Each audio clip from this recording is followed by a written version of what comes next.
I, Jimmy Carter, do solemnly swear that I will faithfully. I hope you share it, and I hope you will help me fight for it.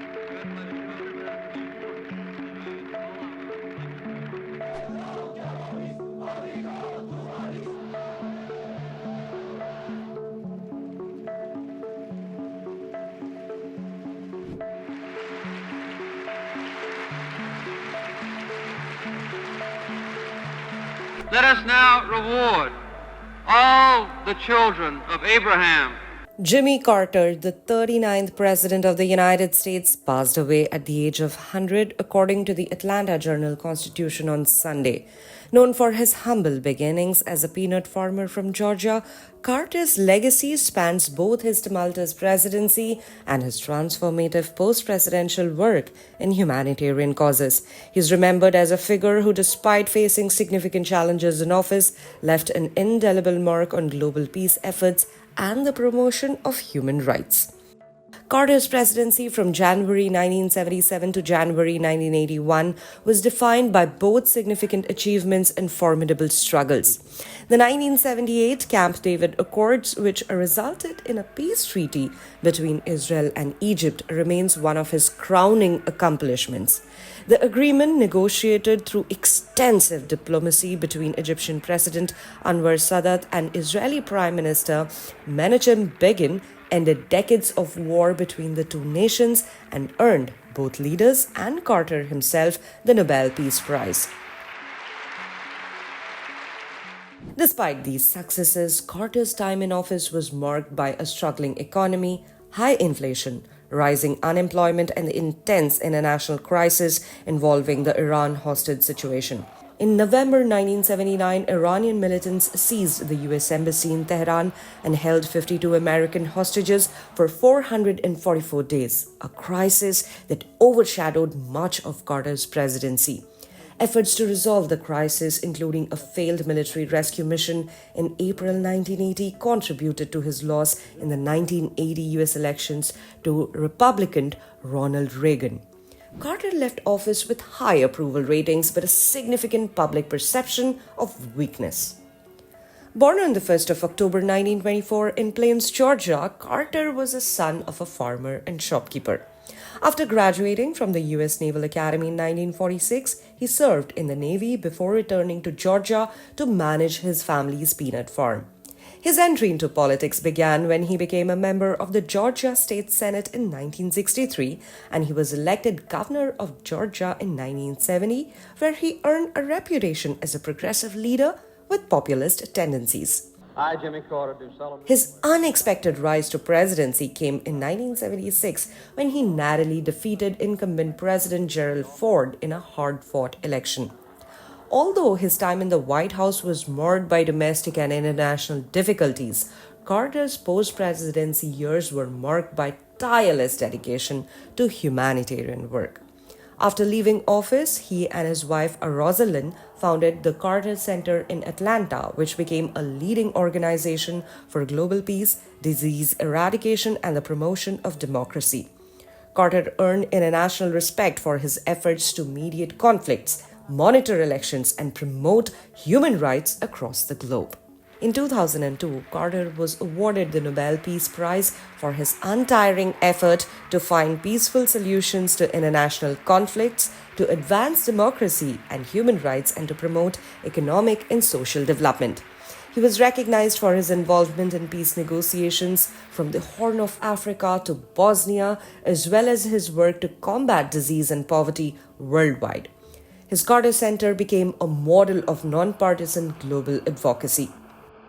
Carter's life was also marked by a deep religious faith. A lifelong Southern Baptist and Sunday school teacher, he openly spoke about the role of his faith in shaping his public service. His sense of morality and conviction stood in contrast to the political establishment of the time. I remember when we couldn't find a microphone. Carter sought to humble the presidency, often opting for modest personal choices such as walking rather than riding in a limousine during his 1977 inauguration parade. Despite his political setbacks, including a tough primary challenge from Senator Edward Kennedy in 1980 and an electoral loss to Reagan, Carter's post-presidency brought him far more admiration. He worked extensively on issues related to healthcare, public policy, and peace-building efforts, and his voice continued to be respected in global affairs. He also wrote more than 24 books, including works on diplomacy, his faith, and his presidency. Carter's legacy as a former United States president grew over time. Known for his dignity and integrity, he earned the respect of international leaders and ordinary citizens alike.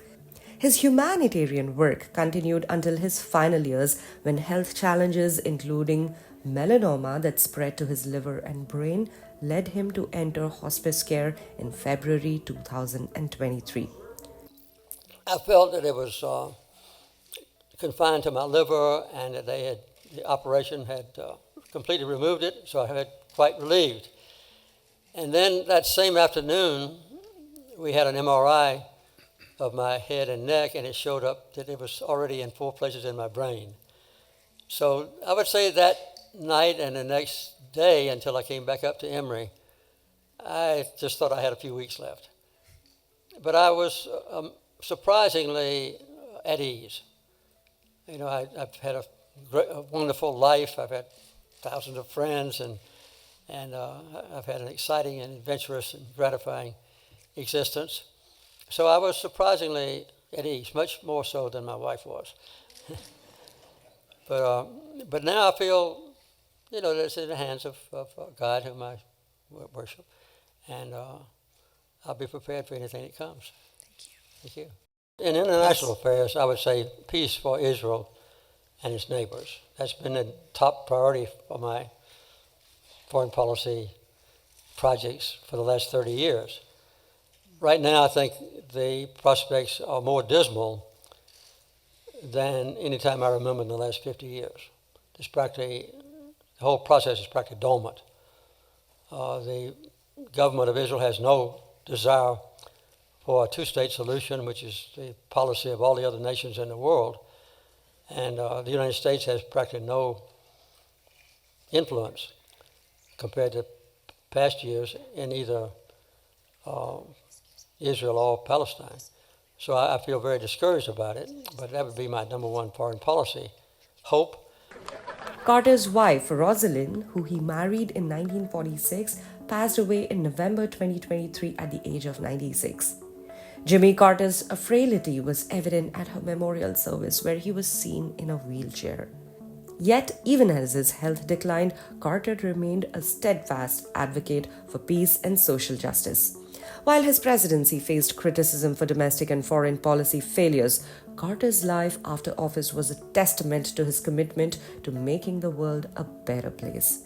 His work with the Carter Center, his dedication to the fight against disease, and his advocacy for human rights and democracy helped to restore much of the public admiration he had lost during his presidency.